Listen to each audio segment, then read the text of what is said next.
Hi, I'm MTG, and welcome to another deck tech breakdown. Today we're going to be going over Mishra, claimed by Gix. And I was pretty excited to check out this commander because it reminded me a lot of Commissioner Severna Rain, which I also did a deck tech for and have some commander gameplay. Their ability is somewhat similar just as far as like impact to what you can have at the table, because what Mishra does is whenever you attack, each opponent loses X life and you gain X life, where X is the number of attacking creatures. So where this is even better than, Commissioner Severna Rain is that with the Commissioner, you had to attack with that commander, and it only includes each other attacking creature. But with Mishra, all you have to do is just attack. Mishra does not have to attack with those attacking creatures in order to get that attack drain trigger. And the other part that makes them even better than Commissioner is you gain the life. So with Commissioner, you were just dealing damage to people, or life loss with those people. But with this case here, you're actually gaining the life too, which is incredibly powerful because you can even potentially one-shot the table if you play your cards right. Pun intended. Anyways, what the rest of this text says on here, because this is a meld commander, is if Mishra, claimed by Gix, and a creature named Phyrexian Dragon Engine are attacking, you both own and control them, then you meld them, and the meld thing does some crazy cool stuff where, I don't know, I'll just show the picture because it's a lot of text, and I'm sure if you're interested in this commander, you already know what the meld is. But when you're looking to essentially build for this commander, there are just so many things that you can put in here that are just gonna, even if your focus is not even to meld, but if you just cared about what the commander does itself, I think you're just going to be able to do so much damage to the table. So one of the main things that I think is really important for this deck is extra combat. So you're going to want to have cards that are like Karlach, Fury of Avernus. It's from the new Dungeons & Dragons set that dropped over the summer, but basically whenever you attack, if it's the first combat phase of the turn, untap all attacking creatures. They gain first strike until end of turn, and then after this phase, there's an additional combat phase. So that's insane. Not only are you getting things like first strike, but then now you're just getting an additional combat phase. That's so overpowered and crazy, especially in this deck. Another card too that, if you sequence it correctly, is also going to give you an extra turn, but Morag, Fury of Alchem. It's 6 CMC. And then each creature you control gets +1/+0 for each time they have attacked this turn. So the landfall trigger that gives you an extra combat step says, whenever a land enters the battlefield under your control, if it's your main phase, there's an additional combat phase after this phase. And at the beginning of that combat, untap all creatures you control. And the other one that might be more well known here is Combat Celebrant. It's 3 CMC. And then if Combat Celebrant hasn't been exerted this turn, you can exert it as it attacks, and when you do, untap all other creatures you control, and after this phase, there's an additional combat phase. So I think here, you're just gonna get a ton of value in a way that you can't really with the other color combination. So I'm really excited to see just how much of the aggressive hit face extra combat steps are really going to play into what this commander wants to do. And the other thing that's really cool about having red for these extra combat steps, and also just getting those potentially additional triggers from Mishra, is that red also has a lot of ways to give your stuff haste. So specifically I'm thinking about anger. So as long as anger is in your graveyard and you control a mountain, creatures you control have haste. And this other card that I absolutely love, that I put in pretty much all my Gruul Stompy decks, is Urabrask the Hidden. It's 5 CMC, and I will say it's definitely the most fair out of all the other Phyrexian Praetor legendary creatures you'll come across.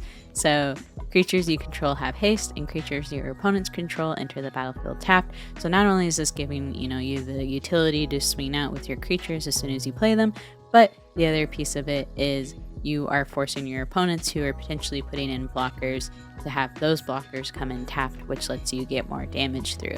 So I think Urabrask is going to be super important for this deck, or at least a really good powerhouse of just swinging out potentially to do lethal damage. Another card that I really like is Ogre Battle Driver. It's 4 CMC, and whenever another creature enters the battlefield under your control, that creature gets +2/+0 and gains haste until end of turn.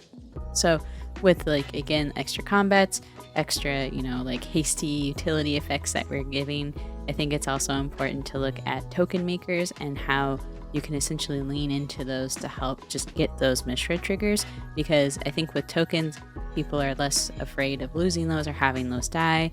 And so if you're making a bunch of tokens and just swinging out constantly, again, you don't even have to attack with Mishra. You can just get those triggers by just attacking with those tokens. So there are 2 token makers that I think are going to be really helpful. One is Opheomancer, because she's going to be making a snake token with Death Touch. And so Death Touch is a really good deterrent for people just not like, even blocking your creature.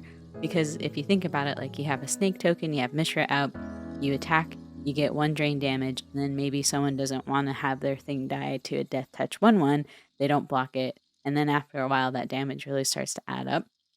But the other piece of this too is having a 1/1 Death Toucher token that you can make on upkeep if you don't control any other of the 1/1 Death Touch sneakies, then it just is a good blocker.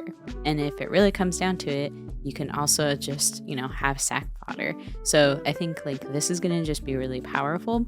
And then I also like devil tokens. I've talked about that in a few different of like my Rakdos deck tech videos, so I'm not going to go super into depth about it, but I think like something like Burn Down the House, where you're going to be creating 3/1/1 red devil creature tokens of basically when they die, you can fling damage that's equal to their power. I think it's just 1 damage. Oh no, sorry. When this creature dies, it deals 1 damage to any target. So the huge part about that is, right, like you swing out with however many devil tokens you have, get those Mishra triggers, those devil tokens die, then you have additional damage to fling at people or whatever you want to, do with that damage that you can send. So I really think like anything that's going to give you like any additional damage that you can send at your opponents is going to be huge. The other thing here too is because we have our commander that's primarily draining, I think it's important to add in like additional drain effects where you can. So Mayhem Devil is going to be amazing because I think in this color combination you're going to want to ramp a lot with treasures. So if you're able to sacrifice with like treasures or essentially like creatures that you don't care about, they're using for sack fodder to either draw or get some other value that you need, Mayhem Devil is just going to help you deal a lot of damage, especially if your opponents are sacrificing like artifacts like treasure tokens themselves. So that card I think is going to deal a lot of damage. I know that's not like drain, but it's fleeing damage where it's non-combat damage essentially. And then Blood Artist is going to be huge as well, because again, if things are dying, you want to punish your opponents, but you also want to keep like your board state protected. And one of the good ways to help do that is to deter your opponents from wiping your board. And one of the ways that at least I think is a good way to deter your opponents is through effects like Blood Artist or Sir Conrad, where whenever a creature dies, they're just going to take damage for that. And Sir Conrad's going to be huge for dealing out a lot of damage and potentially preventing people from wiping the board unless they have something that's an exile effect like Farewell. But overall, I think like any sort of like additional drain support effects that you can add in here are going to be really powerful. So Sheoldred the Apocalypse as well, I think is going to be a really brutal commander, but I think it's going to be answered pretty quickly. So unless you have some solid ways to keep it protected, I'm not sure like about the quality of adding it into this deck, but I'm sure it'll do work when it can. But just something to keep in mind is like if you're going to put like one of those higher threat cards in this deck, it's probably going to get answered pretty quickly. So just make sure you have like protection essentially for those scary threats, especially to keep your commander protected.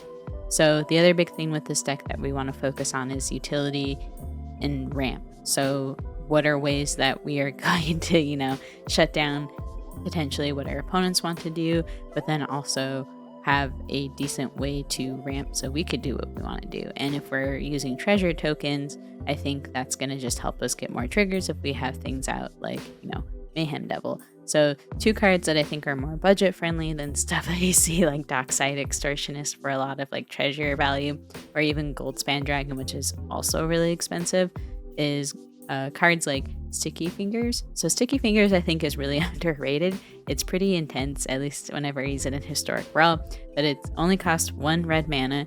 You enchant creature, enchanted creature gains menace, and whenever this creature deals combat damage to a player, create a treasure token. So now we're just adding evasion to potentially our commander, and people are going to feel less inclined to be able to block that or even want to block it. So I think like Sticky Fingers is just going to get you a lot of value, especially if you can cast it early game. The other card, this one's closer to $5, but I still think that's a more budget-friendly option than a lot of other treasure makers out there. But Professional Facebreaker is amazing because it has Menace, and whenever one or more creatures you control deal combat damage to a player, create a treasure token. So it's helping you make treasure tokens, and then you can sacrifice treasure tokens to get card advantage by exiling the top card of your library, and you can play that card this turn. So again, I think like these two cards are just going to add a lot of like card advantage and evasion effects that like are going to help you ramp at the same time. So I find those effects really powerful, especially if you're wanting to do like a more aggro, like early game punch face strategy. The other cards that I also just automatically include in like my Rakdos decks are cards like Erebos, God of the Dead, because one, it gives you card draw if you pay 2 mana and 2 life, but the other piece of it that's super important, because I feel like nowadays there are a lot of decks that can just gain a crazy amount of life, are here. Your opponents can't gain life is the other ability. And same with Tibalt Rashik Instigator. If Erebos, God of the Dead is too expensive, I just checked like a little bit ago, Tibalt Rakish Instigator was like 25 cents on a like TGC player or something like that. So it's super cheap. But the other thing with Tibalt is it can create red double creature tokens that you can just use to attack your opponents with. So I really like these two as just like kind of like cards to have in your back pocket to kind of shut down any decks that might be using like Aetherflux Reservoir where they're gaining life and they want to shoot you, Death Star you. So I think this is going to be like a really good add in your deck.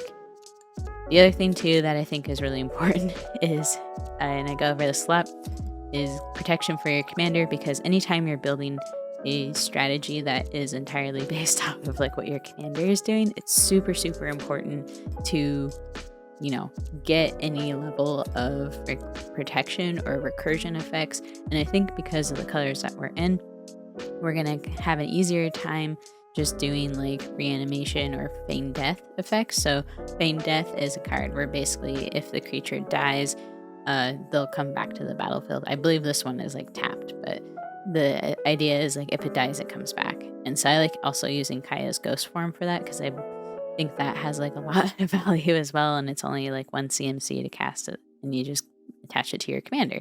I also like Animate Dead, not just you potentially bring back my commander from the graveyard if it dies, but I also like it just to steal things out of other people's graveyards so that one can have like multiple purposes. And then obviously anything that can give your commander ward or shroud's going to be really helpful, so like Lightning Greaves and stuff like that.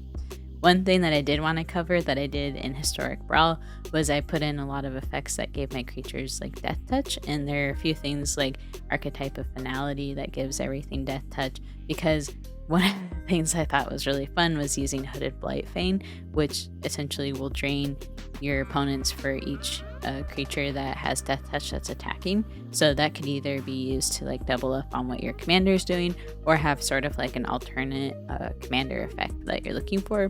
Plus, Death Touch is just a really good deterrent to keep people from attacking, and stuff like Zagreus, Thief of Heartbeats, will give everything Death Touch, but it also will do Death Touch for Planeswalker. So if you deal just even 1 point of damage with a Death Touch creature to a Planeswalker, it'll destroy them. So I think that can be really interesting, and I'm curious if like maybe doing something with that as well in like a possible deck list. I think though what I'm going to end up doing is taking a lot of what I used for my Lagomos Hand of Hatred deck and putting that essentially in here, because Lagomos is going to be really powerful, not just for the tutor effects that it can provide, but the fact that it's giving a 2/1 haste making elemental creature token, like that's really good, and I got a lot of value just from making a 2/1. So those things I think are going to be really cool. And the other aspect of like Lagomos making those 2/1 elementals is that they get sacrificed at each end step. So if you have any effects like Morbid Opportunist, or again like Aristocrats, like when your creature dies deal damage kind of thing going on, that's just going to contribute to the overall strategy of like what you're trying to do. So I think it's really important to just like consider like what way that you can try to make like people not want to block your creatures so that you can have repeated value with those drain effects. But I also think, like, especially late game, your commander is just going to be like a really big target for removal. So it'll be super important for you to think of ways to just keep them protected. Yeah, so that's kind of like my overview of the commander. Again, I didn't go into the meld stuff too much because I'm sure most of y'all got an idea of, what you can do for that and how that works. I think for me, I'll probably just use my tutors like Demonic Tutor, Vampiric Tutor to just find that other piece so I can keep, the meld factor going here. But yeah, so thank you so much for watching. I'd love to know what, how you would build this commander or what some cards that you think are going to be really cool for it. And if you've played it and you're having fun with it. So thank you again. Have a good one and bye.